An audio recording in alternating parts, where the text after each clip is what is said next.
we need to atmosphere, and nearby you are getting this environment in English medium school, Dayanand public school Chawla.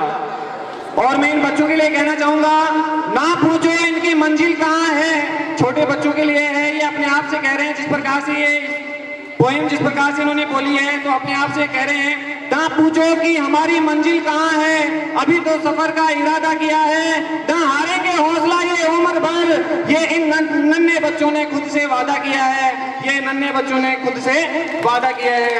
अब next जो programme है आपके साथ माननीय मुख्य अतिथि और मेरे आदरणीय अध्यापकगण तथा प्यारे भाइयों और बहनों, आप सभी को स्वतंत्र दिवस की हार्दिक शुभकामनाएं।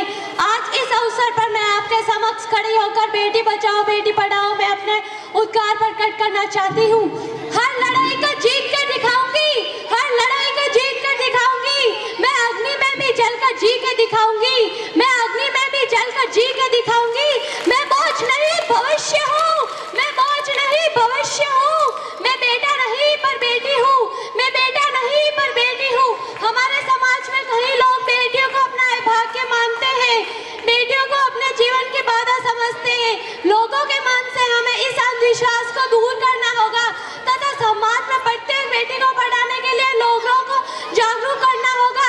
बेटी को पढ़ाओ, बेटी पढ़ाओ जीवन सजाओ, बेटी पढ़ाओ जीवन सजाओ, बेटी बचाओ खुशहाली बढ़ाओ, बेटी बचाओ खुशहाली बढ़ाओ। हमारे समाज में कई लोग बेटियों के जन्म से पहले ही उनकी हत्या कर देते हैं। ऐसे लोग समाज में परिवार के लिए बेटियों का जन्म अभाग्य मानते हैं। हमें लोगों के मन से इस विचारधारा को दूर करना होगा।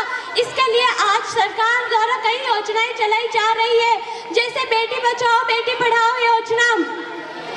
इसी तरह एक छोटा परिवार था जिसमें एक बेटी का जन्म हुआ था। परिवार वाले इस कारण बहुत दुखी थे, उन्हें लगा कि बेटी का जन्म हो गया है, यह हमारे लिए अभाग्य की बात है। और वही बेटी जैसे जैसे बड़ी हुई, वही बेटी जैसे जैसे बड़ी हुई, परिवार वालों को फिर से दुख हो गया, बेटी बड़ी हो गई, इसका विवाह करना होगा और इसमें बहुत खर्चा होगा और हमारी स्थिति बहुत गरीब है। तभी बेटी के माता पिता ने मिलकर एक हिंसक फैसला लिया कि हम इस बेटी को मारकर गाड़ देते हैं, हम इस बेटी को मारकर गाड़ देते हैं। तभी उस बेटी के पिता उसे दूर जंगल की तरफ ले गए और एक खड्डा खोदने लगे। तेज धूप के कारण पिता को पसीना में थकान महसूस होने लगी, वो पिता को पसीना में थकान महसूस होने लगी। बेटी से पिता का ये दर्द नहीं देखा गया और उसने कहा, मैं आपकी मदद कर देती हूँ पिताजी, मैं आपकी मदद कर देती हूँ पिताजी। तभी पिता को एहसास हुआ, मैंने जिस बेटी को मारने के लिए खड्डा खोदा है, मैंने जिस बेटी को मारने के लिए खड्डा खोदा है, आज वही बेटी मुझे दर्द में देकर, आज वही बेटी मुझे दर्द में देकर अपनी मृत्यु का खड्डा स्वयं खोदने के लिए तैयार हो गई, अपनी मृत्यु का खड्डा स्वयं खोदने के लिए तैयार हो गई। और पिता को अपनी गलती का एहसास हुआ। बेटा तो भाग्य से मिलता है, बेटा तो भाग्य से मिलता है, लेकिन बेटी सौभाग्य से मिलती है, लेकिन बेटी सौभाग्य से मिलती है। किसी भी घर के आंगन की तुलसी होती है बेटिया, किसी भी घर के आंगन की तुलसी होती है बेटिया। माँ बाप का नाम रोशन करती है बेटिया, माँ बाप का नाम रोशन करती है बेटिया।